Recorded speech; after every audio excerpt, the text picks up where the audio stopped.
हाँ मित्रों, आज एक बार फिर कुछ दिनों के पश्चात आपकी सेवा में हाजिर हुआ हूँ।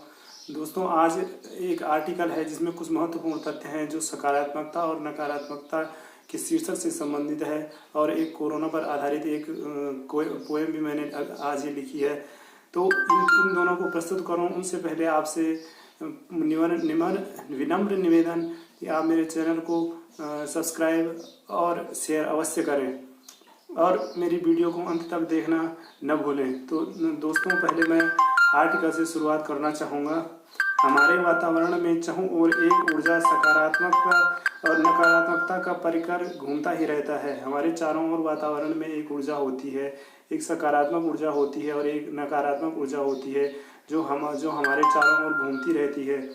कभी कभी आपने यह महसूस किया होगा कि समाज में कुछ लोग ऐसे भी पाए जाते हैं जो हमें इस कदर आकृष्ट करते हैं कि हम उनके और सहज ही खिंच अथवा आकर्षित होते हैं, क्योंकि या तो वे हमारे द्वारा आकांक्षित गुणों पर कुछ हद तक खरे उतरते हैं अथवा उनके कर्म इतने महान होते हैं कि एक सकारात्मक ऊर्जा जो उन्होंने प्रत्येक कर्म में संघर्ष का जीवन व्यतीत कर धर्म मार्ग पर चल के ही बिताया होगा।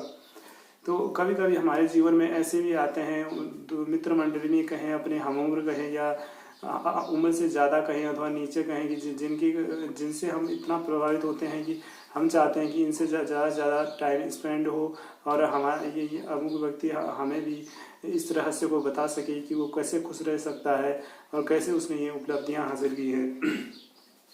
लेकिन राक्षस प्रवृत्ति के लोग यहाँ नकारात्मक ऊर्जा का एक माहौल क्रिएट कर देते हैं। अभी तो ये दोनों योजनाएं लगभग संतुलन में हैं, लेकिन धीरे धीरे दोनों योजनाओं का तात्पर्य दोनों ऊर्जाओं से है, सकारात्मक और नकारात्मक।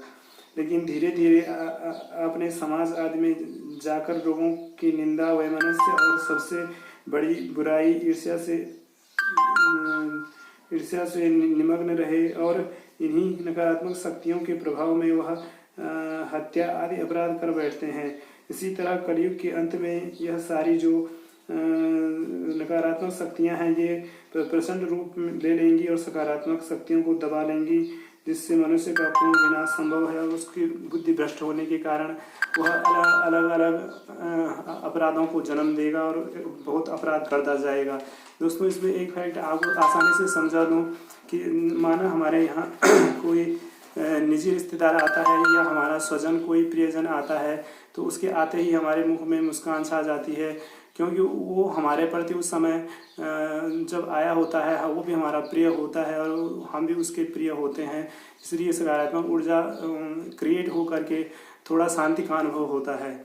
दोस्तों, अब कोरोना पर आधारित कविता। प्रस्फुटित हुआ इस तरह परमाणु के बम जैसा, प्रस्फुटित हुआ इस तरह परमाणु के बम जैसा, हाय रे कोरोना तूने विस्फोट करा ये कैसा, हाय रे कोरोना तूने विस्फोट करा ये कैसा, खुली आंखों से न दिखाई देता तू, जब देखें तुझे यांत्रिकी से तो दिखता तू राक्षस जैसा, प्रस्फुटित हुआ इस तरह परमाणु के बम जैसा, हाय रे कोरोना तूने विस्फोट करा ये कैसा।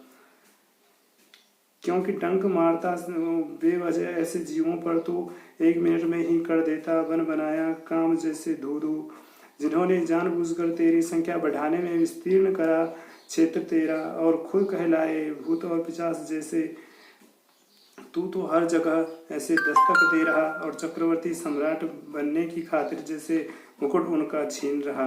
मैंने भी विश्व विजयी की तेरी कामना को नेस्तनाबूद करने के खातिर काफ़ी मशक्क़त के बाद एक योजना बनाई है। सबसे पहले कहा अपनी ताकत इस विषधर से अधिक बनाओ, फिर कहा मैंने जीवाणु और विषाणु के अद्भुत समन्वय से नष्ट कराओ, तुझे योजना एक और बनाई, अब तो एक एक करके RNA निकाल वहीं ख़त्म कर दूंगा, क्योंकि जो मज़ा एक एक करके मारने में है वह एक साथ मरने में नहीं होगा, अतः तुझे हमेशा हमेशा के लिए स्तब्ध कर दूंगा।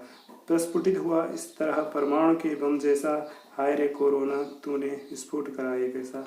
धन्यवाद मित्रों, इसमें लाइनें थोड़ा नीचे ऊपर हो गई हैं, उसके लिए क्षमा प्रार्थी रहूँगा। धन्यवाद।